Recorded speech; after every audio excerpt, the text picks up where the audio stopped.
Valsts nekustamajos īpašumos ir daudz dažādas sistēmas, kurās glabājas dati. Tāpēc tika meklēts risinājums, kā šos datus apvienot vienotā datu bāzē. Kā risinājumu izvēlējāmies veidot vienotu ģeotelpisko datu bāzi, kura attēlotu datus vizuāli un tos būtu arī iespējams vēlāk analizēt. Kartē ir iespējams attēlot visus valsts nekustamajiem īpašumiem piederošos nekustamos īpašumus.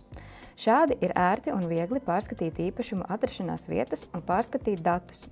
Šajā konkrētajā skatā redzam ar gaiši zaļu krāsu iekrāsotas ēkas un ar tumši zaļo krāsu iekrāsotas zemes. Šajā gadījumā dati tiek attēloti pēc kadastra kartes datiem. Kartē iespējams ātri un ērti atrast sev interesējošo adresi. Piemēram, meklētājā ierakstam Talejas iela 1 un no meklētāja piedāvājuma izvēlamies mums interesējošo adresi. Kā redzam, karte nomaina skatu un aizved mūs uz izvēlēto vietu. Šādā veidā var veidot datu bāzi ar nekustamiem īpašumiem un mums nepieciešamo informāciju.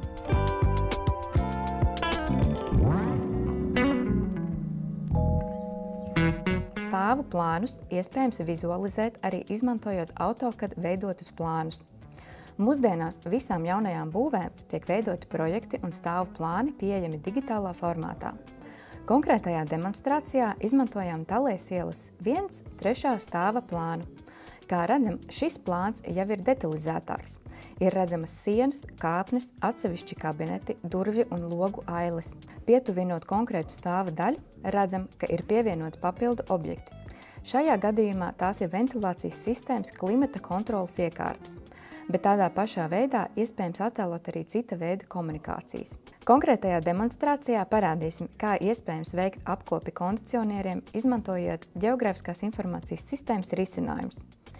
Šīm klimata kontrolas sistēmām ar zinām regularitāti tiek veikti apkopes darbi, kas tiek reģistrēti izmantojot anketas formu. Formu var atvērt skatot kartē kādu no klimata kontrolas sistēmām.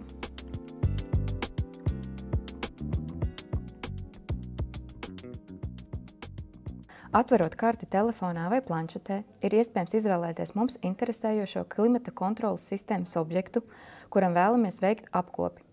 Objektam ir iespējams pievienot QR kodu, ko nolasot caur aplikāciju, aizpildīsies nepieciešamā pamatinformācija par objektu. Šajā gadījumā ielasīsies iekārtas numurs. Darbinieks aizpilda nepieciešamos laukus par veiktajiem darbiem. Ir iespējams veikt arī fotofiksāciju, ja tā ir nepieciešama.